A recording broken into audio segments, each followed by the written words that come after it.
Hello and welcome to Better Riding with me, Michael Mann from BikeSocial. This is episode 18 of the series brought to you by Bennetts and Honda Motorcycles UK that offers tips and advice that will make you better, simply better at riding your motorbike. And it doesn't matter, of course, whether you've been riding for, 2 days or 52 years. There is always room for improvement, and we collectively can always be a little bit better.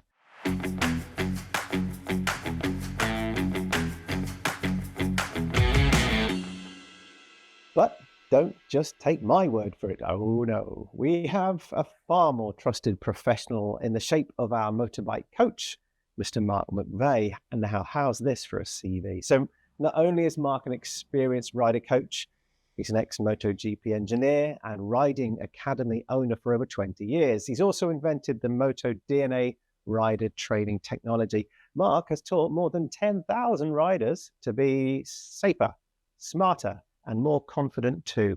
And here he is joining me now. G'day, Mr. Mann. How are you going there? Yeah, fine. Thank you very much, Mark. How are you, sir?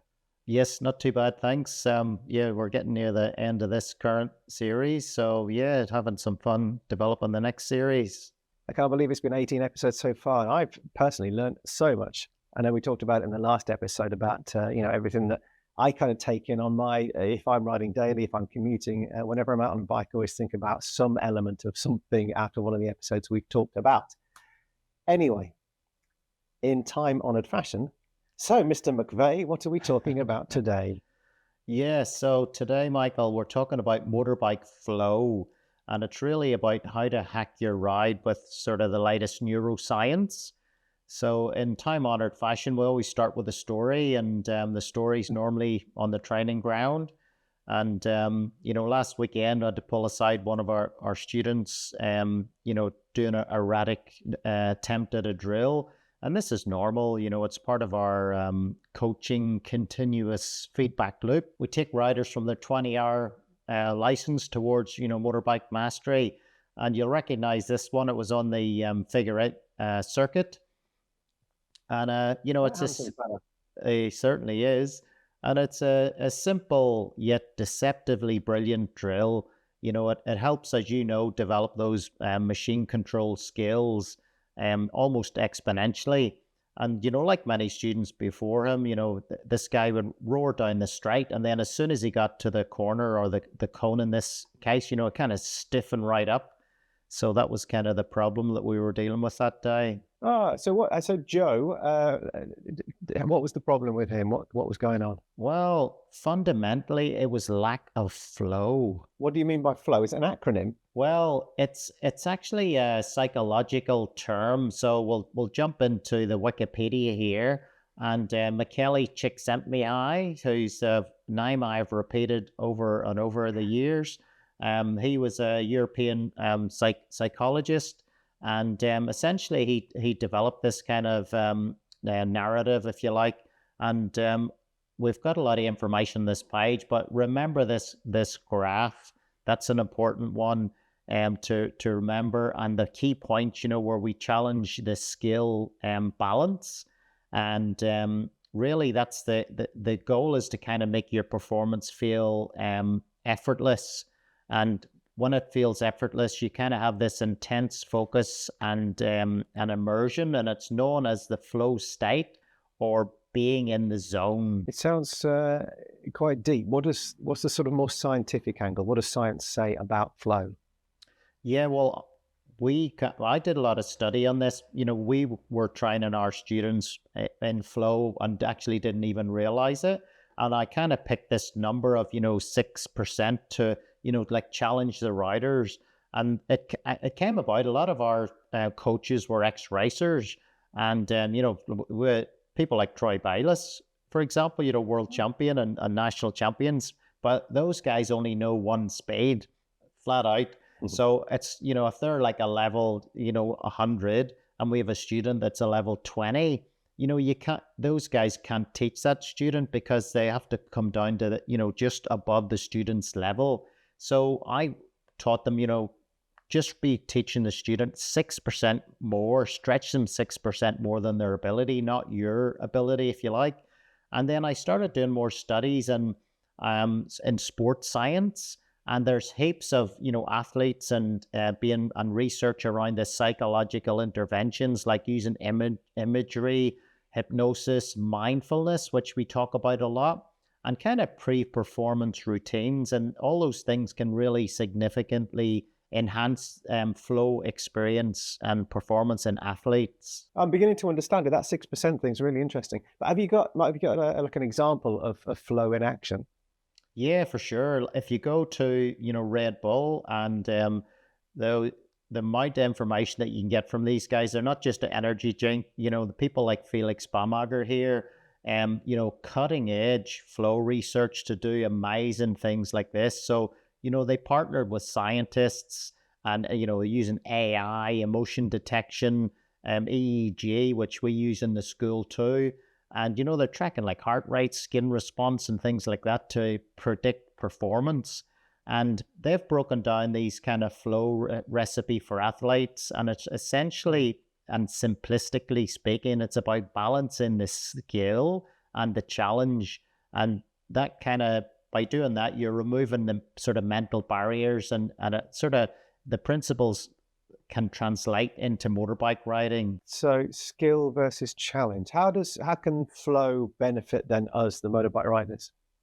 Yeah, well, at the school, we've been running the school for, over a decade. And at motorbikecoach.com, we kind of looked at all the research and we developed a hybrid flow technique over the last sort of 15 years.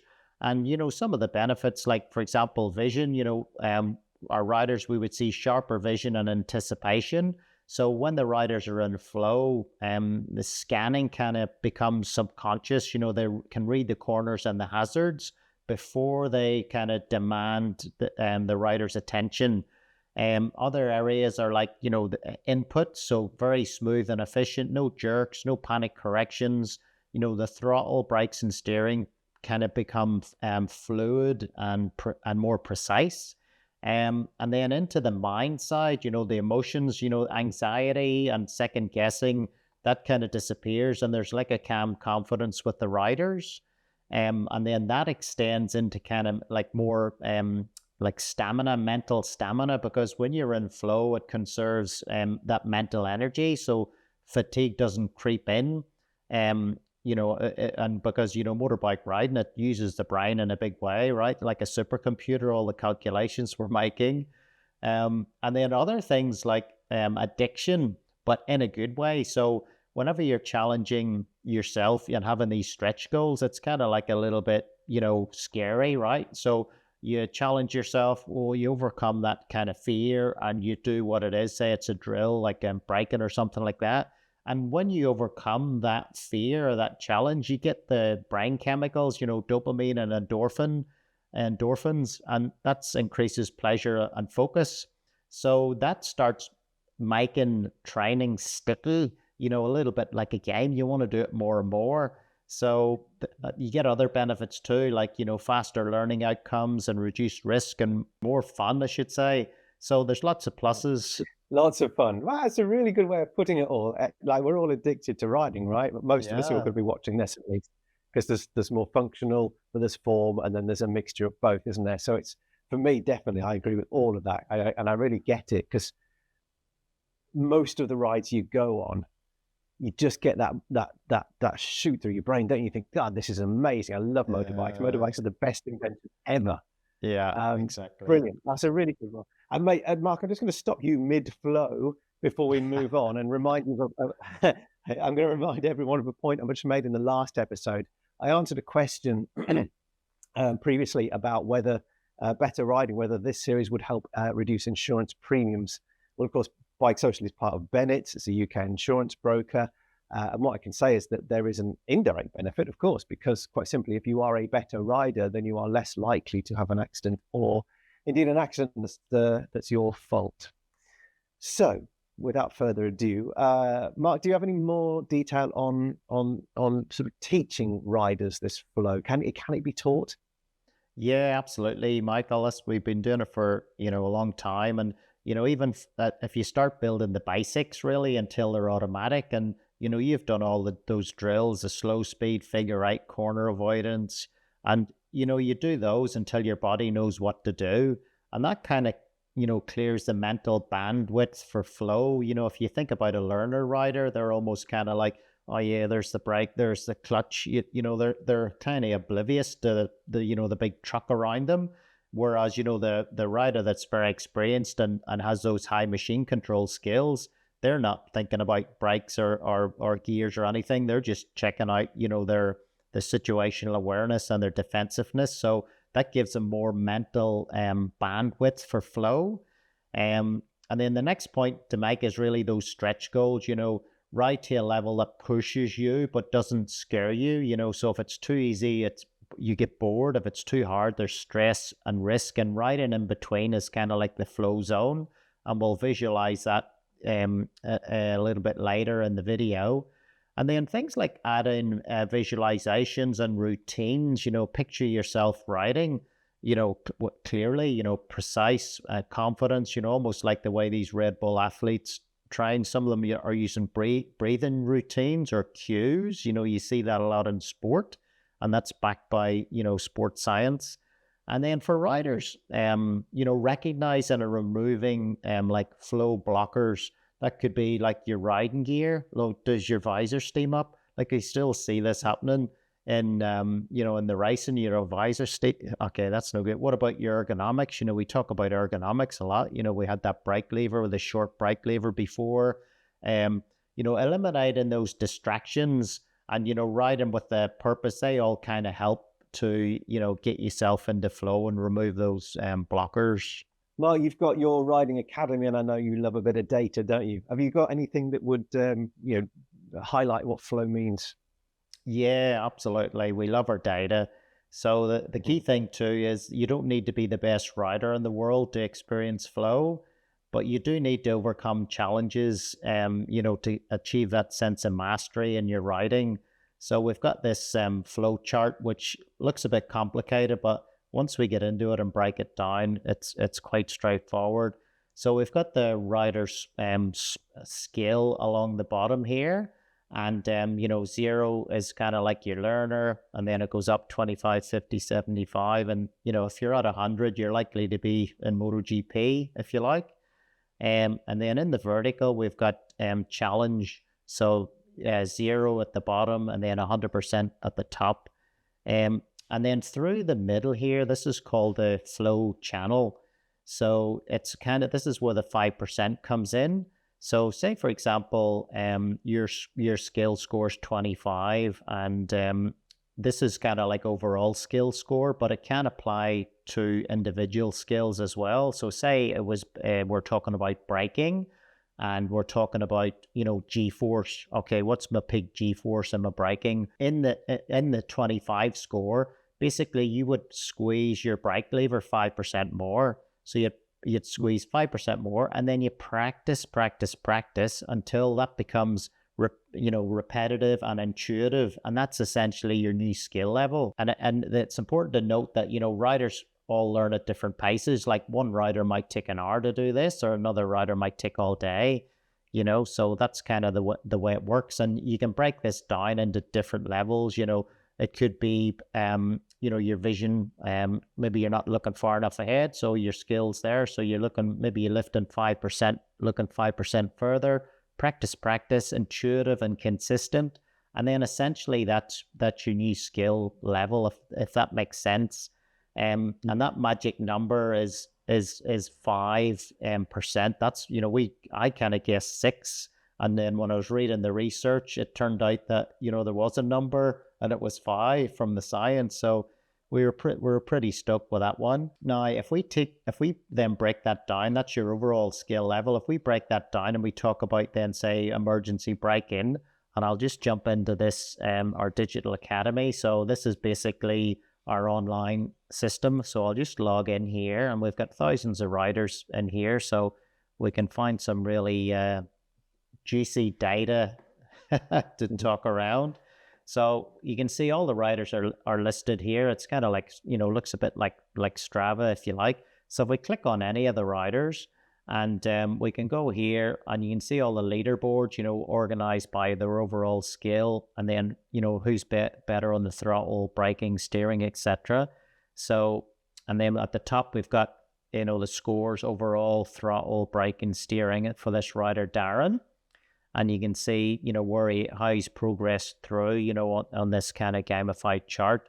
So if we pick the braking and we organize that, and there's Tanya. So Tanya's clearly learning.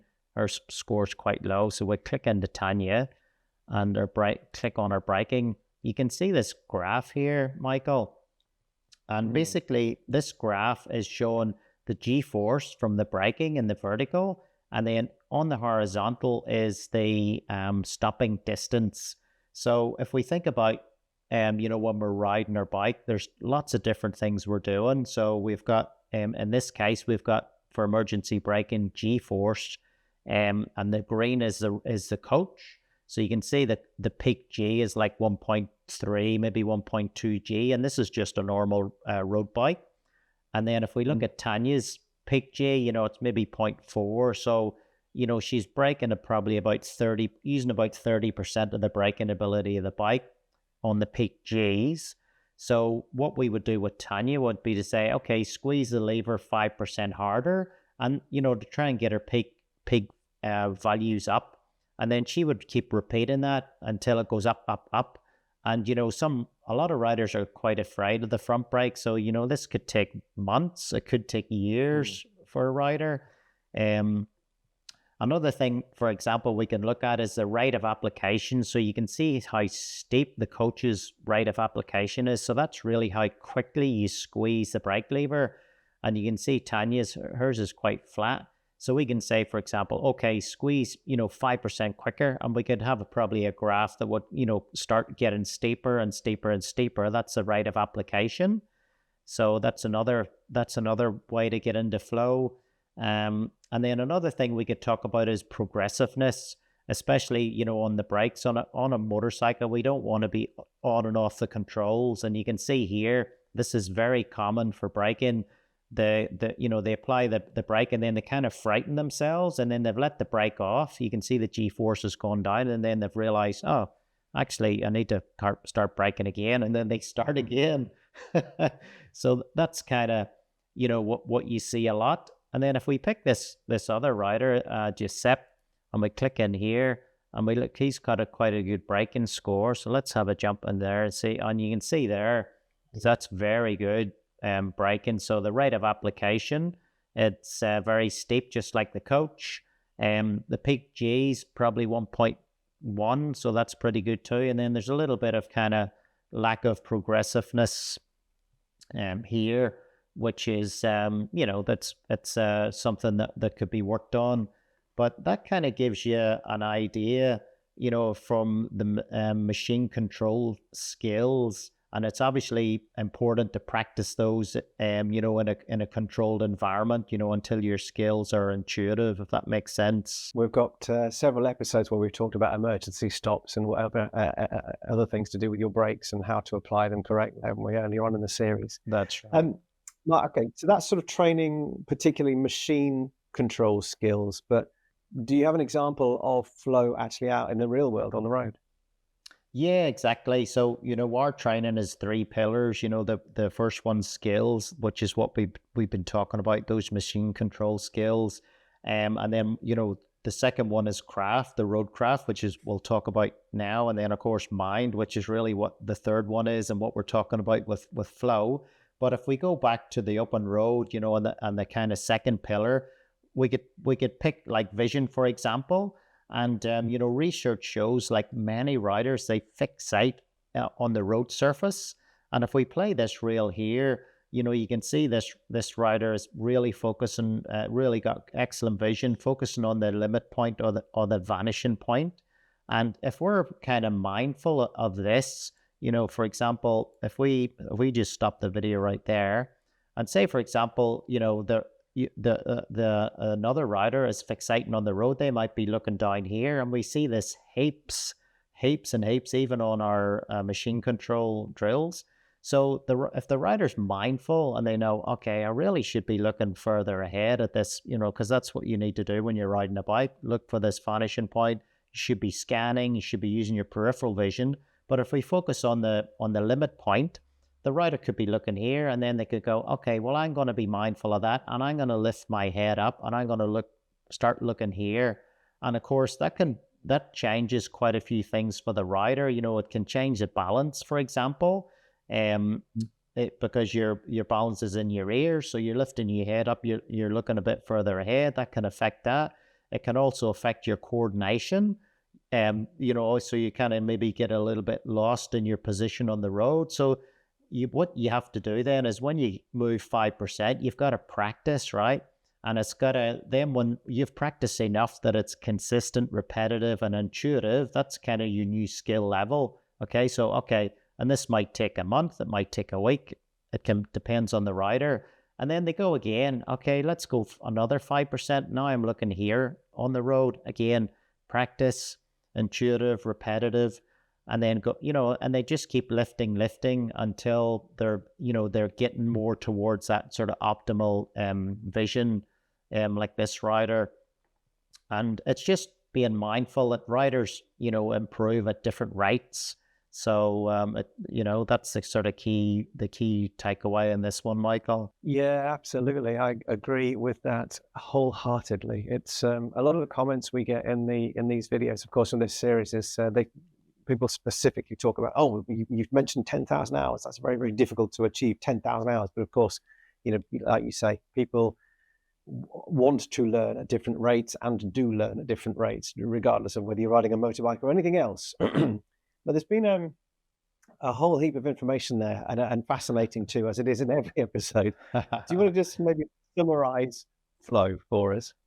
Yeah, I will, and I'll touch on those 10,000 hours. Of course, that's, it's kind of been a little bit debunked, that 10,000 hours. And, for some riders, it might be 2,000, it might be 4,000, but a lot of riders, it is 10,000. But the key thing is, you get 20 hours roughly for your license training, and that's not enough. So, if you think about, okay, let's keep practicing, keep moving forward towards whatever those hours need to be.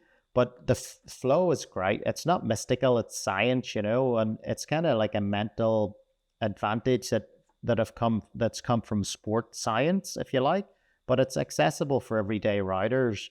And when you merge kind of like the skill and the challenge and the presence, you're riding, it kind of shifts from effort to kind of art. That's the way I like to think about it, because motorbikes, it kind of is, it's a little bit like art, isn't it? When it all just works, it's just beautiful. And flow also ties in with micro learning. That's an important thing to understand too, so there's a lot of science about micro learning that we'll talk about another day, and we've got our app coming out soon, so look out for that one. But I would say to riders, the next time you ride, don't just go out and pilot the bike, invite that kind of flow in. And, when that rhythm clicks, that's when the magic happens with your riding. My dad used to race cars, and he always says the fastest laps were when he was in this sort of state of flow, where it was just a bit more rhythmical. He wasn't trying hard, it was aggressive. It was just a little bit natural. Okay, Mr. McVeigh. So whilst I think I know what's coming in the next episode because I can see it written down, but I don't really know what it's all about. Do you want to tell the ladies and gentlemen what it might be? Yep, indeed. So next episode 19 already, and we're going to talk about proactive versus reactive rider safety. So, proactive is what we do, right? It's training, it's invested in the rider, and then versus the reactive, which is kind of like the systems that are on the bikes now. You've got these camera systems, radar, the proximity detectors, all that. So we're really going to dig in and explore the ARAS, Advanced Ride Assistance Systems, versus rider training, and what we think, what our thoughts are on that. We are in quite a spot where in the development of motorcycling, there's a lot going on, isn't there, very, very quickly with all that kind of type of technology. But a good episode then. I'm looking forward to that one, Mark. Thanks again for your discussion on flow. Really, really interesting. I'll let you go now and I'll carry on, but we'll see you next time. No worries, Michael. Thanks so much for that. Cheers now. Fabulous. Thank you to you for sticking with us, and hopefully you've got something from it. I always end up genuinely getting something from every episode, which is mega. I want to go out and ride now, just to learn a little bit more about it. Thank you also to Honda Motorcycles UK and to Bennetts for supporting the series. Mark and I will be back next time, as you've just heard. But in the meantime, don't forget to check out all of the other Better Riding episodes. I'll put a link in the comment section below right at the top, where you've got a playlist which has got all the episodes in it. I also want to just highlight a couple of other places for you of interest. Search for Bennetts Bike Club. So that's our own social media. We've got a social media site that's just for us riders. It's full of proper experts as well. So if you've got a question on, I don't know, tyres, we've got the bloke from Michelin, the bloke from Bridgestone, the bloke from Pirelli, all there ready to give you your answers rather than Dave from the pub or me. A similar offering can be found on Facebook. We have a Facebook group. It's a private group, but again, search for Bennetts BikeSocial on there. And then finally, how about becoming a BikeSocial member? It's free if you insure your bike directly with Bennetts. If not, then it's £6 a month or £60 a year. You can become a member, and you can therefore access over 200 different discounts and offers and competitions and all sorts of brilliance that's just all motorbike related. Good. Enough from me. Thanks again. See you next time. Honda Motorcycles are supporting this series because safety is one of their key business pillars, and their quest for safety inspires their innovations in products, technology and education, which is why they're committed to achieving zero traffic fatalities involving Honda mobility products worldwide by 2050.